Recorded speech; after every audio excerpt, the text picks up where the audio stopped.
morning. My name is Joe Pila. Today I'm going to be giving you a speech on micromanagement in the military and media and government influences. Here we go. Don't tell people how to do things. Tell them what to do and let them surprise you with their results. General Patton. In recent history, we have seen an increase in political and media influence in military operations. There has always been some sort of influence since the earliest days of America, but since the Cold War and even World War II, the legislative and executive branches of government have taken some liberties with the Constitution and with micromanaging the military itself. Congress has the power to declare war and raise and finance an army. That's about the extent of their constitutional powers. However, after the Vietnam War, and with interventionist policies throughout the Cold War and thereafter, Congress has introduced the War Powers Act in 1973, which attempted to limit the president's involvement with military operations. The War Powers Act required the president to report any military operations without congressional approval within 48 hours of the events taking place.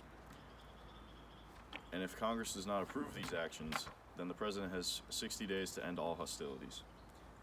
This became a law after President Nixon's actions in Vietnam. The presidents up until the late 1990s and early 2000s have misinterpreted or even straight up ignored the latter half of the act. The executive branch has the ability to be commander-in-chief of the armed forces, and under the War Powers Act, it allowed them to use the military without congressional approval. As I said previously, the president has 48 hours to report any and all military actions without congressional approval to Congress. However, from presidents from Nixon up until its recent amendments in the 1990s and early 2000s, the presidents have, up until its revision in the 1990s and early 2000s, they interpreted it as they had 60 days to report any actions taken without congressional approval. This led to the addition of new amendments in places after military interventions in places like Nicaragua, Iraq, and Yemen. The Vietnam War also saw multiple failures in leadership, the greatest of which was when President Johnson oversaw the planning and mass bombings of the North Vietnam, even told the Air Force and Navy what flight patterns he wanted them to fly in order to try and inflict the most damage. This led to massive casualties of airmen and sailors due not only to the technology that the Vietnamese had, but due to the constant repetition of flight patterns over the course of months. This sort of influence or micromanagement should not be present in military operations, especially those of this scale and significance. Unfortunately, this won't be the last instance of presidential intervention. In recent history, former President Obama utilized drone strikes as a means of foreign intervention, as a way to influence foreign wars without ever putting the military at risk, theoretically at least.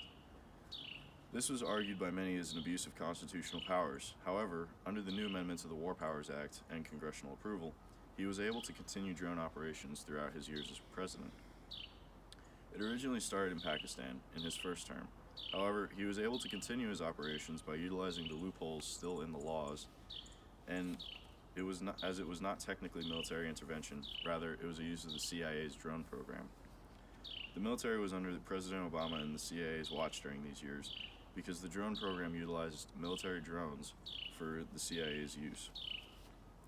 The overall success of the program will be left to historians to debate, as it did accomplish its goal in killing terrorist leaders. It also killed many civilians. The media also plays a large role in military decision-making, unfortunately.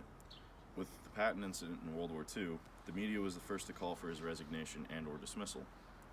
Congress and the president also tried to influence the decision-making of Generals Marshall and Eisenhower. Ultimately, the decision was made by those higher up in the military.